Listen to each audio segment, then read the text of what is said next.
Bonjour à tous, une toute nouvelle perturbation est arrivée aujourd'hui par l'ouest de la France avec donc de nombreux passages nuageux du côté de Biarritz, mais ça a été le cas également en Normandie où il y a eu en prime de bonnes rafales de vent jusqu'à 70 km/h et du coup certains en ont profité pour faire un petit peu de kitesurf ce matin. Il faut dire que la situation est bien chargée. Nous avons l'anticyclone qui s'est rétracté vraiment au large du Portugal et nous avons donc cette perturbation, une toute nouvelle qui ondule de nouveau sur le nord du pays et qui apporte des nuages et un petit peu de pluie, davantage organisé d'ailleurs autour de l'Alsace, la Lorraine et en descendant vers les Alpes du Nord où il va un petit peu neiger, des 1800 mètres d'altitude et le plein soleil sera toujours au rendez-vous sur le piémont pyrénéen et autour des régions situées vers la Méditerranée. Pour les températures, ça baisse très nettement sur le centre-est et l'est de la France en particulier par rapport à hier.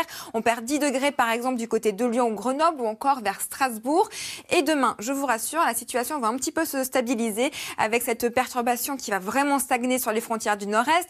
Encore un petit peu de vent d'ailleurs sur le nord de la Loire. Et la bonne nouvelle, c'est que le soleil va gagner du terrain dans l'après-midi en partant en direction de Bordeaux et vers la région lyonnaise également. Et les températures dans tout ça vont rester bien stables. Un petit peu au-dessus des normales de saison d'ailleurs pour votre réveil avec 10 degrés pour Rouen tout comme à Cherbourg. Nous aurons dans l'après-midi là encore des températures dans les normales avec 15 pour Paris et jusqu'à 18 degrés, ce sera pour Tarbes.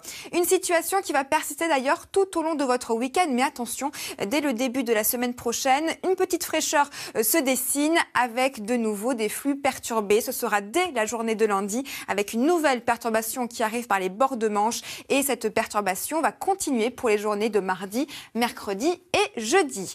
Et avant de se quitter, regardez cette image pour le moins insolite à cause de la tempête de neige Stella qui s'est abattue sur le nord-est des États-Unis.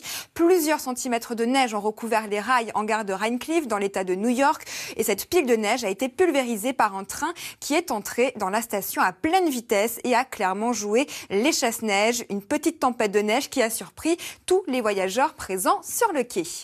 C'est l'heure maintenant de retrouver Laurent Delahousse pour le journal. J'aurai le plaisir de vous retrouver juste après.